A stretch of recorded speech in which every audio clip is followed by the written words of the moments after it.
bienvenue sur le plateau de la Société francophone du diabète pour cette table ronde consacrée à la cohorte SFDT1. Et pour tout savoir sur cette étude ambitieuse, j'ai le plaisir de recevoir trois invités sur ce plateau.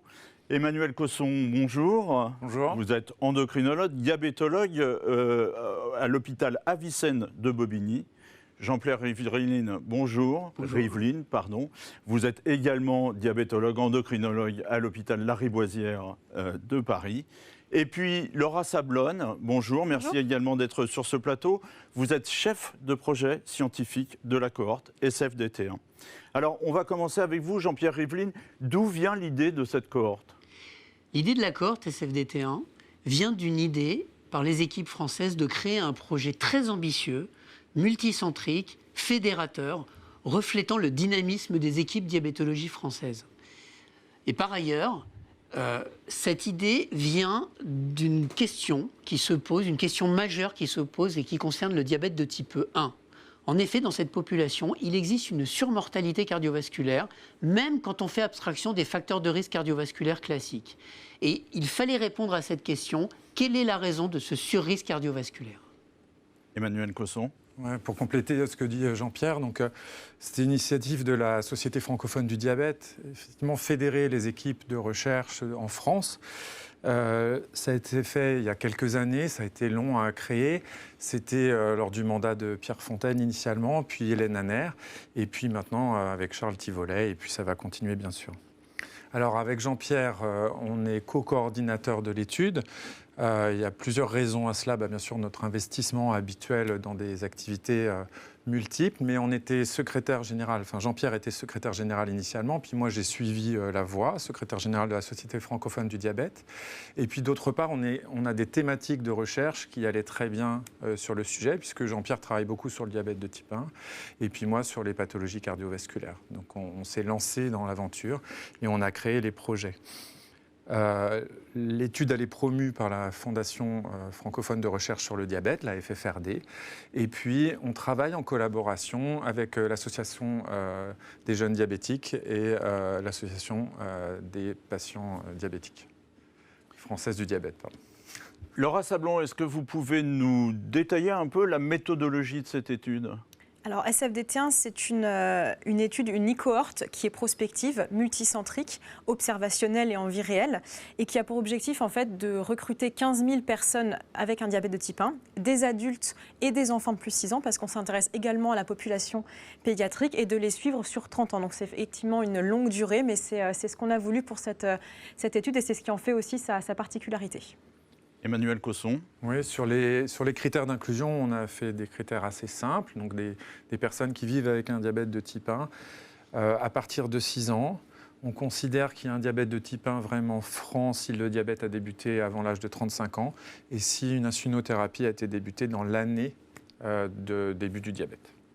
Jean-Pierre Rivlin, d'autres précisions ? Oui, ces critères d'inclusion, ils ont été élaborés par en fait un conseil scientifique très large qui rassemblait les experts du diabète de type 1 en France, qui ont travaillé non seulement sur ces critères d'inclusion, et je vous ferai observer que ces critères sont très simples, très cliniques pour faciliter le circuit patient et l'inclusion des patients, mais également ce conseil scientifique a travaillé sur l'ensemble de l'étude. En particulier, ils ont élaboré la base de données cliniques dont on reparlera ultérieurement.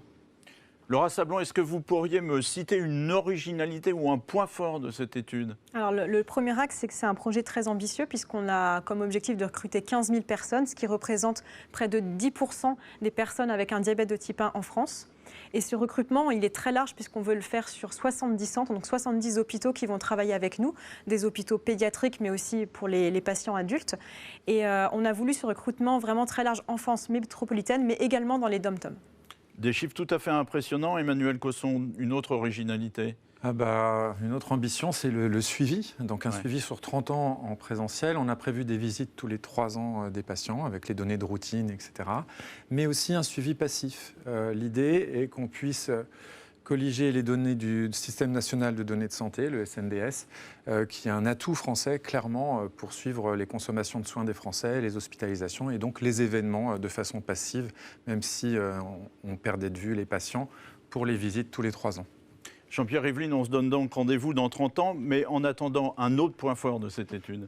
Mais en fait, il y a de multiples sources qui serviront de sources d'information pour répondre à la question scientifique qui est posée par cette étude. Et ces multiples sources, entre autres celles déjà citées par Emmanuel, qui est la base de données SNDS, mais d'autres, et sont des originalités par rapport aux autres études et aux autres cohortes de diabète de type 1 dans le monde. Il s'agit bien sûr d'une base de données clinique, c'est quand même le corps même de notre étude, mais il y aura également une banque biologique qui permettra de déterminer, de mettre en évidence des nouveaux déterminants biologiques du risque cardiovasculaire dans le diabète de type 1. Nous aurons les éléments structurés de la mesure continue du glucose des patients, avec toutes les données d'hyper et d'hypoglycémie de chaque seconde des patients, ce qui nous permettra d'étudier la relation entre ces excursions glycémiques et le pronostic cardiovasculaire. Et enfin, nous avons créé une plateforme d'échange avec les patients, de plateforme sur Internet, ce qui permettra de recueillir de très nombreuses informations sur la vie des patients, leur qualité de vie et des données, par exemple, psychologiques de la population. Emmanuel Conson, je le disais en entrée, une étude ambitieuse, une étude longue, une étude sur le long terme. Un mot de conclusion ? Peut-être rappeler vraiment l'ambition de cette étude qui est vraiment francophone, française, avec des données en France métropolitaine, dans les dom-toms, des recrutements qui se font à l'hôpital, hôpitaux généraux, hôpitaux universitaires, aussi les cabinets médicaux. Donc on a essayé d'être très large, vraiment fédérateur, initié par une société scientifique, donc c'est vraiment des choses qui sont fortes. Donc comme on le disait, près de 10% des personnes qui vivent avec un diabète de type 1 en France, ce qui est énorme, un suivi sur 30 ans et, ce que disait Jean-Pierre expliquait bien, beaucoup de données, des données multisources. Et un point qui nous semble primordial à nous tous, les scientifiques, c'est que le patient soit vraiment au centre de l'aventure. Ça se fait parce qu'on les consulte, on travaille avec les associations de patients évidemment, et on crée aussi les outils avec eux pour avancer et qu'ils puissent s'investir le mieux et que ça leur serve. Et notre objectif final, c'est réellement d'améliorer le pronostic cardiovasculaire des individus qui vivent avec un diabète de type 1, et ça c'est notre objectif scientifique, mais en réalité derrière, c'est améliorer leur qualité de vie. Jean-Pierre Yveline, vous voulez ajouter un mot ? Juste pour dire que ce n'est pas une étude en cours de projet, c'est une étude qui existe, qui inclut, et les patients ont l'air de répondre de manière très positive à nos sollicitations. Et donc c'est une aventure qui a très très bien démarré, qui se poursuit très bien. Il me reste à vous remercier tous les trois. Quant à vous, chers internautes, merci de votre attention. Au revoir.